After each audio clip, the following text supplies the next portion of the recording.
하기로 했죠. 지금 노동조합법 제2조 3조 개정 올라왔는데 이게 법사위에서 분명히 체계하고 자꾸는 심사할 수 있게 돼 있고요.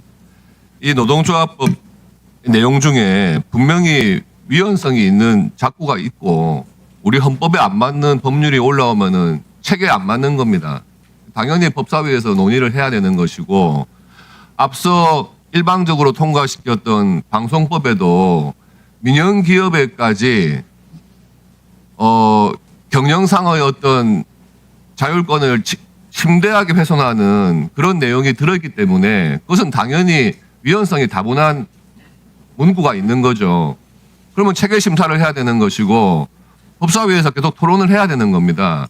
그리고 그에 대해서 수정할 수 있는 여지가 있다 그러면 이소위에 보내가지고 그 문구가 위헌적이지 않게 하는 내용으로 가다듬는 게 법사위의 당연한 역할 아니겠습니까?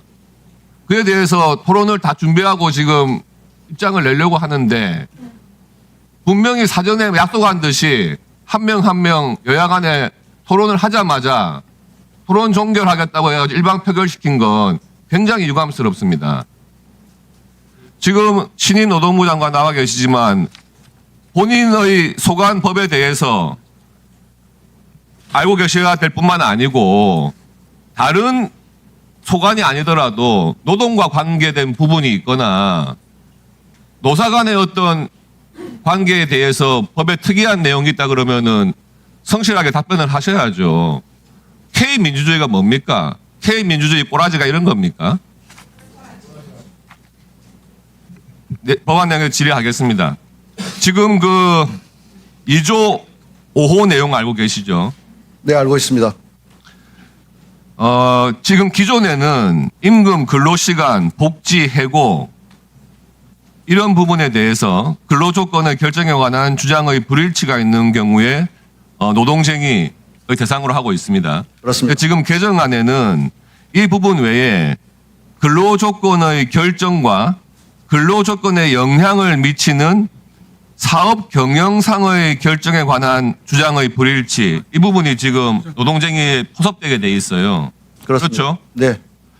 그러면 이 근로조건에 영향을 미치는 사업 경영상의 결정 이게 구체적으로 어떤 경우들입니까? 한번 상정할 수 있는 경우를 간단하게 말씀해 보시죠. 네. 이 법 개정의 가장 큰 취지는 그동안 불법 파업의 요인을 근원적으로 해소해서 헌법적 가치와 현장의 불일치를 해소하기 위함이라고 생각합니다. 그중에 대표적인 것이 바로 정리해고를 둘러싼 문제입니다. 정리해고라고 하는 것은 근로조건의 본질이라고 해서는 해고 문제를 다루는 것인데요. 그러면 쟁의에 포함되지 않다 보니 사업 경영상의 결정에 정리해고가 들어갈 수 있다. 그 다음에 해외 투자를 한다거나 아니면은 사업장을 위치를 이전시킨다거나 공장을 증설한다거나 이런 사업상의 결정이 근로조건에 영향을 미치는 경영상의 결정입니까? 아닙니까? 그것은 케이스 사안에 따라서 봐야 될 것이고 근로조건에 결정적인 영향을 미친다면 예컨대 지금 구미에서 아주 600일 가까이 고공농성이 진행되고 있는 옵티칼 같은 경우도 화재로 인해서 폐업을 했을 경우에 그 고용 문제를 교섭 대상으로 안 보고 있기 때문에 아니 해고 문제 말고 지금 제가 질의드린 게 해외 투자를 한다든지 해외 공장을 이전한다든지 그다음에 사업장을 뭐 다른 데로 변경한다든지 이전한다든지 하는 그런 사업 경영상의 결정이 있을 것 아닙니까? 이게 근로조건에 영향을 미칠 수 있는 거 맞죠? 네, 있는 조건도 있고 없는 조건도 있습니다. 예를 들어서 해외 투자를 하는 것이 국내에 있는 분들하고 뭐 근로조건에 영향이 있는지 없는지는 면밀히 살펴봐야 할 것입니다. 근데 이런 사업 경영상의 결정이라는 게 지금 우리 노조법에 처음 들어오는 문구 아니겠습니까? 좀 구체화해서 제가 좀 말씀드려도 되겠습니까? 아니요. 처음 들어오는 건 맞죠? 네, 처음 들어온 건 맞습니다. 그럼 이에 대해서 지금 장관님 말씀을 들어봐도 해석의 여지가 분분한 건 아닙니까? 그러면 이게 사업 경영상의 결정에 대해서 이렇게 노동쟁의를 할 수 있는 대상을 열어놓으면 사실 모든 회사의 경영 문제에 대해서 노조가 간섭하고 그에 대해서 분쟁이 생길 수밖에 없는 겁니다. 헌법상의 사적 자치 원칙, 기업의 그런 원칙과도 안 맞는 거예요. 헌법 원칙하고. 당연히 위헌성이 있는 조항입니다.